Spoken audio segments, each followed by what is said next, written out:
அனைவருக்கும் எனது மதிய வணக்கத்தை தெரிவித்து, என்னுடைய இந்த பள்ளியில் நான் 27/8/88 அன்று உங்கள் மாதிரி மாணவனாக இருக்கும்போது சப் ஜூனியர் போட்டியில் தனிநபர் சாம்பியன் பட்டத்தை வென்றேன் என்பதை இந்த நேரத்திலே தெரிவித்துக் கொள்கின்றேன். அந்த சான்றிதழ்களை நான் 38 ஆண்டுகளாக மிக பத்திரமாக வைத்துள்ளேன். ஏனென்றால் என் பள்ளியில் என்னை சிறப்பு விருந்தினராக கூப்பிட வேண்டும், இந்த சர்டிபிகேட்டை நான் காட்ட வேண்டும் என்ற நோக்கத்துடன் தான் இந்த சர்டிபிகேட்டை காட்டுகின்றேன். இந்த சர்டிபிகேட்டை தலைமை ஆசிரியரிடம் கொடுத்து செல்கின்றேன். நீங்கள் அனைவரும் பார்த்து, நீங்கள் அனைவரும் என்ன மாதிரியும் எனது விருப்பத்துக்கேற்ற சிறப்பு விருந்தினராக வந்திருக்கும் அண்ணன் மாதிரியும் நீங்க அனைத்து மாணவர்களும் நம் பள்ளிக்கு பெருமை சேர்க்க வேண்டும். இந்த சர்டிபிகேட்டை இந்த நேரத்திலே தலைமை ஆசிரியரிடம் சமர்ப்பிப்பதில் நான் மிக்க சந்தோஷம் அடைகின்றேன். 38 ஆண்டுகள் இந்த சர்டிபிகேட்டை பத்திரமாக வைத்துக் கொண்டேன்.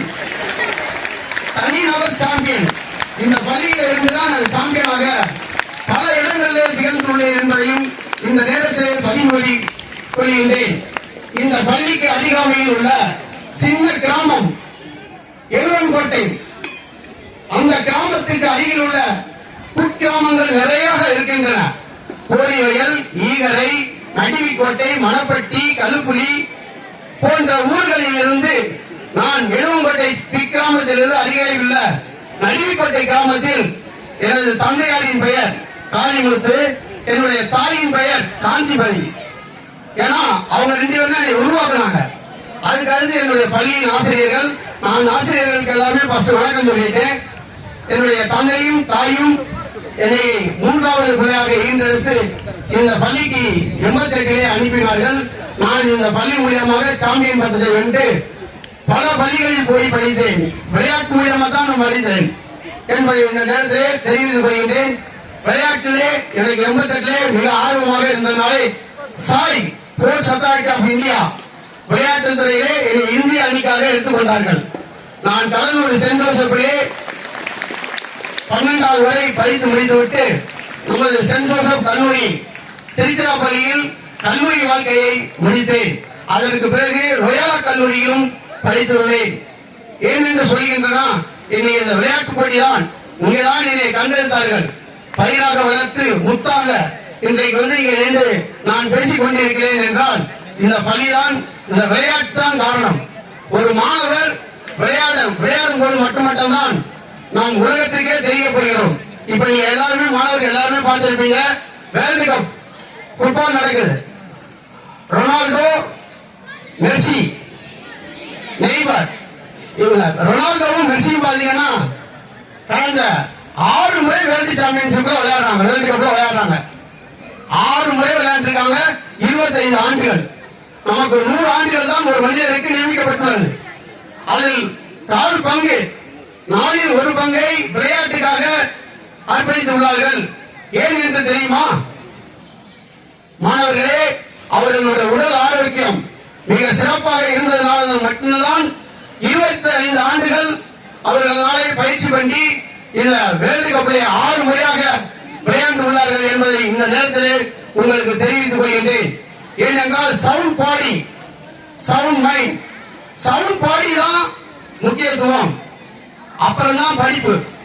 விளையாட்டு தான் முக்கியம். விளையாடாத மாணவர்கள் தன்னுடைய படிப்பை நல்ல முறையில் எங்குமே கொண்டு போக முடியாது.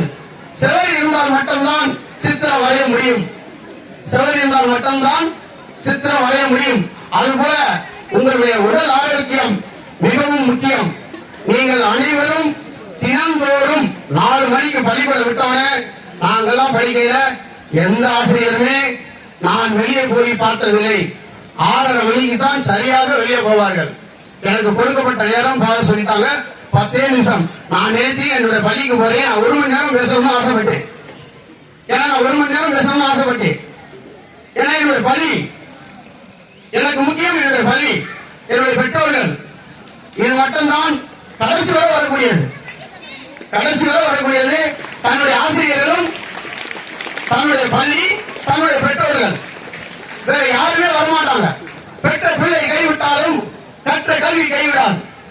அதுபோல விளையாடு மாணவர்கள் எங்கும் சென்றாலும் செல்வாக்கு உண்டு. நான் ரொனால்டோ சொன்னி மெர்சி சொன்னி அவங்க ரெண்டு பேருக்கும் அந்த கண்ட்ரியில அவர்களுக்கு வருஷத்துக்கு 3000 கோடி அவர்களுக்கு வருஷமாக நியமிக்கப்பட்ட சம்பளம் 3000 கோடி. நம் இந்தியாவில் இருந்து நமது ஆசிரியர்களுடைய பையனாக ஒருவருக்கு நியமிக்கப்பட்டிருக்கார்கள். அவர்களுக்கு 600 கோடி மட்டும்தான். அவர் படிப்பிலே மிக சிறந்தவர். யார் என்று சொல்ல முடியுமா? நம்ம இந்தியாவுக்காக இப்ப அமெரிக்காவிலே இருக்கிறார். அவருக்கு நமது இந்தியாவும் இந்த வேலைக்கு நியமிக்கப்பட்ட சம்பளம் 600 கோடி மட்டும்தான் வருஷத்துக்கு. ஆனால் இன்றைக்கு வேர்ல்டு கப்பில் விளையாடக்கூடிய ரொனால்டோ, மெர்சி போன்ற விளையாட்டு வீரர்களுக்கு 3000 கோடி, ஒரு ஆண்டுக்கு 3000 கோடி. ஏன் என்று சொல்கின்றன? விளையாட்டு தான். நம் உடல் ஆரோக்கியமாக இருந்தால் மட்டும்தான். இந்த 600 கோடி யாருக்கு நியமிக்கப்பட்டிருக்கு? கவர்மெண்டோ நம்ம கம்பெனியோ யாருக்கு நியமிக்கப்பட்டிருக்கு? அவங்க சொன்னாங்கன்னா அவங்களுக்கு ஒரு பிரைஸ் கொடுக்கப்படும். இப்பெல்லாம் யாருமே ஆசிரியர்களை தேர்வதில்லை. முன்னாடி ஏதாச்சும் ஒரு டவுட் வேணும்னா நாங்கள் ஆசிரியர்களை தேர்வோம். இப்பொழுது ஆசிரியர்களை தேர்வதில்லை. அந்த நிறுவனத்தில் தான் அவர் பணியாற்றுகின்றார். கூகுள் பிச்சை அவர் இங்க இருக்கின்ற ஆசிரியர்கள் மாதிரி ஒரு ஆசிரியருடைய பையன் தான். அண்ணன் சொல்லிவிட்டார். நான் அண்ணனை பத்தி பேசல, நம்ம கம்மியா இருக்க நேரத்தில் கடைசி அண்ணனை பத்தி பேசுகிறேன். அண்ணனுக்கு கூகுள் பிச்சை அவருக்கு நியமிக்கப்பட்ட சம்பளம் 600 கோடி மட்டும்தான். ஆனால் விளையாட்டு வீரருக்கு சமல் வேறதுல அவங்க எல்லாம் கிளப்புக்கு ஆடுறாங்க. அதனால அவர் 42 வருஷம் ஆடுறாரு. ரொனால்டோ, மெர்சி பாருங்க, அவர் 38 வயசுல ஆடுறாரு. மெர்சி என்ன ஆடுறாரு?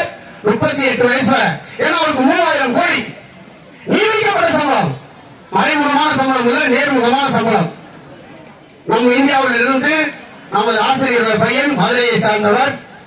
அவர் சென்றிருக்கார். அவருக்கு 600 கோடி மட்டும்தான். அவர் மிகவும் அறிவாளி இல்லையா? அதனாலே இன்றைய விளையாட்டு போட்டியில் அனைத்து மாணவர்களும் நல்ல முறையில் விளையாட வேண்டும். அடுத்து ஜோனல், டிஸ்ட்ரிக்ட் போன்ற விளையாட்டு போட்டியில் நீங்கள் அனைவரும் வெற்றி பெற வேண்டும். நீங்கள் ஒவ்வொரும் மரடோனா போலே, மெர்சி போலே 3000 கோடி இல்ல 5000 கோடிகள் வாங்கி இந்த பள்ளிக்கு பெருமை சேர்க்க வேண்டும். அது மட்டுமல்ல, நான் பல ஸ்டூடெண்டை பயிற்சி பண்ணி கொண்டிருக்கின்றேன். நான் எங்குமே செல்வதில்லை. ஏனென்றால் என்னுடைய பயிற்சி நேரம் காலையிலும் சாயங்காலமும் 2 மணி நேரம் அல்லது 3 மணி நேரம் பயிற்சி செல்ல வேண்டும் என்பதனாலே நான் எங்குமே இந்த மாதிரி கெஸ்டா போறதில்லை. நமது உடற்கல்வி ஆசிரியர் சொன்னார், கண்ணன் நீங்கள் வர வேண்டும் என்று. நான் பக்கத்தில் உள்ள அருகாமையில் உள்ள கிராமத்தை சார்ந்தவர். என என்னுடைய பள்ளிக்கு நான் யார் என்று தெரிய வேண்டும். அதனால் நான் நிறைய மாணவர்களை பயிற்சி செய்து கொண்டிருக்கின்றேன். ஒலிம்பிக் போட்டியில் நான் தமிழ்நாடு விளையாட்டு மேம்பாட்டு ஆணையத்தில் விளையாட்டுக்கு பயிற்சியாளராக கோச்சாக 2012 என்னுடைய பதவியை ஏற்றேன். அன்றையிலிருந்து என்னுடைய மாணவர் யாராவது ஒலிம்பிக் செல்ல வேண்டும். என்னுடைய நோக்கம் அதுதான். அடுத்து என்ன என்னுடைய நோக்கம் அப்படின்னா, என்னுடைய மாணவர் தான் ஒலிம்பிக்கில் மெடல் அடிக்க வேண்டும். தமிழ்நாட்டில் இருந்து என்னுடைய மாணவர் மட்டும்தான் ஒலிம்பிக்கில் மெடல் அடிக்க வேண்டும் என்பது என்னுடைய நோக்கம். அதனால் இந்த பள்ளியில் இருக்க மாணவர்கள், இந்த பள்ளிக்கு பல பெருமை உண்டு. இந்த பள்ளியில் சார்லோஸ் புரோமியோ என்ற எனக்கு சீனியர் அண்ணன் நமது போர்டிங்கில் படித்தார். அவர் ஏசியனிலே 800 மீட்டர் ஓட்ட போட்டியில் முதலிடம் தங்கப் பதக்கம் பெற்று அர்ச்சனா அவார்டு, உங்களுக்கு தெரியும், சிறந்த விளையாட்டு வீரர்களுக்கு இந்தியாவிலே அர்ச்சனா அவார்டு கொடுக்கப்படுகின்றார்கள். அர்ச்சனா அவார்டு கொடுக்கும் போது 15 லட்சம் ரூபாயும் மாதம் 20 ரூபாயும் இறக்கும் வரை உண்டு. இதெல்லாம் மாணவர்களும் நமது ஆசிரியர்களும் தெரிந்து கொள்ள வேண்டும். அதனால் மாணவர்கள், நீங்கள் சரியான பள்ளியில் படிக்கிறீர்கள், சரியான விளையாட்டை தேர்ந்தெடுத்து, இன்னொன்று பார்த்தீங்கன்னா விளையாட்டு ஆசிரியர்கள் எனக்கு முன்னதாக இருந்த டைரக்டர் காசிங்கம் ஐயா அவர்கள் இங்கே பிசிக்கல் டைரக்டராக இருந்தார்கள். அவர்களோடு சேர்ந்து பணிபுரிந்த ஆசிரியர் செல்வராஜ், அற்புதராஜ், வேதமாணிக்கம், சுப்பையா போன்ற ஆசிரியர்கள் ஒவ்வொரு நாளும் சனி ஞாயிறு கூட வந்தா கூட அந்த டைரக்டர்ஸ், பிசிக்கல் எஜுகேஷன் டீச்சர், இந்த மைதானத்துல தான் இருப்பாங்க. ஏன்னா நம்ம ஹாஸ்டல் இருக்கோம், அனைத்து மாணவர்களும் விளையாடுவார்கள். தீப்பிரிட்ட பள்ளி என்றாலே விளையாட்டிலே மிக சிறப்பு வாய்ந்த பள்ளிதான், அதில் எந்த ஒரு அச்சமும் இல்லை. இந்த நீங்கள் இருக்கின்ற மாணவர்களும் நீங்களும் சிறப்பாக விளையாட முடியும் என்பதையும் இந்த நேரத்திலே தெரிவித்துக் கொள்கின்றேன். இன்றைய சிறப்பு விருந்தினராக எனக்கு பிடித்த நண்பர் அண்ணன் சென்ட் மைக்கேல் கல்லூரியில் சென்ட் மைக்கேல் ஸ்கூல் போன்ற நிறுவனத்தை அவருக்கு நேரம் எப்படி இப்படி ஒதுக்கப்பட்டிருக்கிறார் என்பது எனக்கு தெரியவில்லை. நான் கேட்டேன், அண்ணன் என்ன இவ்வளவு நேரம் இருக்கிறீங்க அப்படின்னு. என்னுடைய பள்ளி தம்பி, என்னுடைய ஆசிரியர்கள் என்னுடைய மாணவர்களை ஓடுவதை பார்க்க வேண்டும். அப்படி என்ற காலத்தினால் நான் இங்கே இருக்கின்றேன். எனக்கு சரியாக 1 மணி அளவில் இருந்து தொடர்ந்து வேலைப்பாடுகள் இருக்கின்றன. ஏன்னா நம்ம பள்ளிகள் படித்த அண்ணன் இவர் பாத்தீங்கன்னா விளையாட்டிலே பல லயன் என்று குறிக்கப்பட்டிருக்கின்றன. ஸ்டாலின் சார் அவர்களை லயன் என்று குறிக்கப்பட்டு சொல்லியிருக்கிறார்கள். அவர் உண்மையாகவே சிங்கம் தான், அதில் எந்த ஒரு மாற்றமும் இல்லை. விளையாட்டுக்காக தனது அர்ப்பணிப்பை மதுரையில் பாத்தீங்கன்னா ஸ்விம்மிங் பிரசிடண்டாக இருக்காங்க. ஸ்டேட்ல நிறைய இடத்துல தன்னுடைய பொறுப்புகளை ஏற்று இந்த விளையாட்டுக்காகவும் இந்த தமிழ்நாட்டுக்காகவும் அண்ணன் எனக்கு அர்ப்பணித்துக் கொண்டிருக்கிறார். அவருடைய நண்பர் கண்ணன் தினந்தோறும் அவரும் பேசிக்கிட்டே இருப்பாங்க. அது மாதிரி நானும் இந்த ஸ்டேஜ்ல அவருடைய நண்பராக கண்ணன் என்ற பெயரை கொண்டு வந்து இங்கே இருக்கின்றேன். நான் 7வது இடத்தில் இருந்தாலும் அண்ணனுக்கும் இந்த நேரத்தை நான் நன்றி சொல்கின்றேன். அது மட்டுமல்லாமல் நீங்கள் நான் எஸ்டிஐடிக்கும் இந்த நேரத்தை நன்றி சொல்கின்றேன். ஏன்னா எனக்கு கோர்ஸ்ல வேலை கொடுத்ததுனாலதான் நான் அந்த இடத்துல வந்து மறுபடியும் சிறந்த பயிற்சியாளராகவும் இருக்க முடிஞ்சிச்சு. அதனால நீங்க அனைத்து மாணவர்களும் சரியாக இன்னும் 1 நிமிஷம் மட்டும்தான் இருக்கு. நான் ஒன்னே மட்டும் மாணவர்கள்ட்ட கலந்துகிட்டு என்னுடைய உரையை முடித்துக் கொள்கின்றேன். இன்னும் பிறகு வரும்போது நான் நிறைய நேரம் பேச வேண்டும் என்று பாதத்தை கேட்டுக்கிறேன். ஏன்னா நம்ம பள்ளியை பத்தி சொல்ல வேண்டும். பள்ளி வந்து புகழ் வாய்ந்த பள்ளி. சார்லஸ் புரோமியோ, ஓபி பழனிசாமி, ஐஜம் சுந்தரமூர்த்தி மற்றும் IAS officer Malaichamy IAS, Nedunchezhiyan இன்றைய ஓல்டு ஸ்டூடெண்ட் பிரசிடென்ட் அவர் ஐஆர்எஸ், இன்றைய ஆசிரியராக வந்திருக்கின்ற secretary old student Shanmuganathan sir, மற்ற வேதமாணிக்கம், மற்ற ஆசிரியர்கள் எல்லாருமே வந்திருக்காங்க. அவங்க எல்லாருக்குமே தெரியும் இந்த ஸ்கூலுடைய பெருமை பற்றி. அதனால் மாணவர்கள் அனைவரும் ஆசிரியர்கள் சொல்வதை கேட்க வேண்டும். தன்னுடைய தாய் தந்தைக்கு பிறகு ஆசிரியர்கள் மட்டும்தான் சந்தோஷப்படுவார்கள், வேற யாருமே சந்தோஷப்பட முடியாது. நீ ஒரு வெற்றி பெற்றாய் அப்படின்னா உன்னுடைய அப்பா அம்மா சந்தோஷப்படுவாங்க, அதுக்கு பிறகு ஆசிரியர் தான் சந்தோஷப்படுவாங்க. அதனால் நமது ஆசிரியர்கள் அடிப்பாங்க. எங்களை எல்லாம் ரச்சகத்தில் பாதர்னு ஒரு தருவர் என்னெல்லாம் 12th வெளுத்தார். என்ன பண்ணி அடித்தா உடனே ஆசிரியர்கள் தவறு சொல்றீங்க. தயவு செய்து மாணவர்கள் சொல்லாதீர்கள். எதற்காக அடிக்கிறார்கள்? நீ ஒழுக்கமாக வரணும், நீ உயர்ந்தரத்துக்கு செல்ல வேண்டும். அதனால் தயவு செய்து மாணவர்கள் இன்றைய சூழ்நிலைக்கு ஆசிரியர்கள் வேலை செய்யாமல் போகிறார்கள் என்றால் நீங்களும் உங்களுடைய பெற்றோரும் தான். அதனால் தயவு செய்து பெற்றோர்களிடம் போய் நமது ஆசிரியர் அழைத்தார் என்று சொல்ல வேண்டாம். அப்பதான் நம் முன்னிலை வர முடியும்.